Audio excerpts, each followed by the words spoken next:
যখন এই রেহালের উপরে কোরআন স্থান পায়, কোরআনুল কারীম যখন রাখা হয় এই রেহালের উপরে কোরআনুল কারীম রাখার কারণে এই কাঠটার মূল্য কত বেড়ে যায়।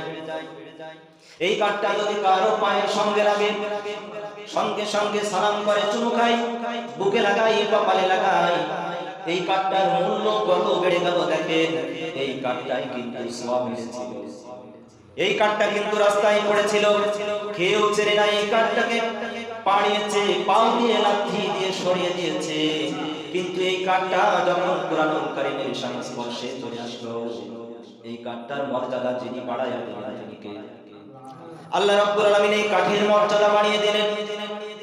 আমরা কত মানুষ আছি গায়ের একটি চাদর বা একটি পোশাক অনেক সময় আমি দেখেছি পাও দিয়ে উঠিয়ে তারপরে হাতে নেয়, কিন্তু এই ছোট্ট একটি কাপড়ের টুকরা যদি কোরআনের সংস্পর্শে আসে, এই কাপড়ের টুকরাটা দিয়ে যদি কোরআনুল কারীমকে আমরা মুড়িয়ে রাখি, এই কাপড়ের টুকরাটা যদি কোনোভাবে কারোর নিচে পড়াও থাকে, কারো পায়ে লেগে যায়, এই কাপড়ের টুকরাটা নিয়ে বুকে লাগাই, কপালে লাগাই, নিচের থেকে উঠিয়ে উপরের দিকে রেখে দেয়।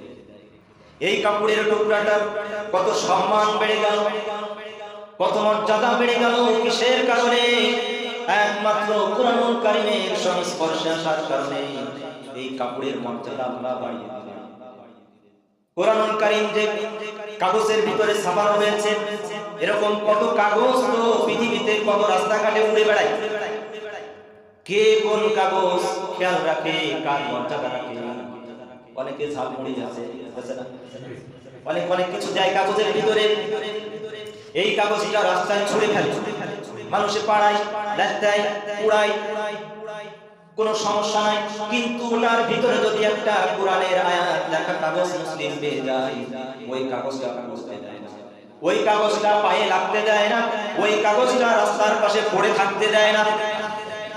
সঙ্গে সঙ্গে উঠিয়ে উঁচু কোনো জায়গায় রাখা যায় কিনা, কোনো সম্মানজনক জায়গায় রাখা যায় কিনা, কেউ পাড়াবে না এমন কোনো জায়গায় রাখা যায় কিনা, ওই কাগজের মূল্য যিনি বাড়িয়ে দিলেন তিনি কে? আল্লাহ রাব্বুল আলামিন এই কাগজের মূল্য বাড়িয়ে দিলেন কিসের কারণে? কোরআনুল কারীমের সংস্পর্শে আসার কারণে এই কাগজের মূল্য বেড়ে গেল।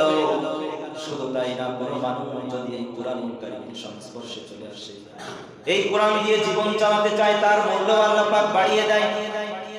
এই কোরআনের সংস্পর্শে থাকার কারণে পৃথিবীর কত কাফের বেঈমানেরা জান্নাতের সুসংবাদ পেয়েছে। এই কোরআনের সংস্পর্শে যদি আমি আপনি থাকতে পারি, তাহলে আমাদের জীবনটাও যদি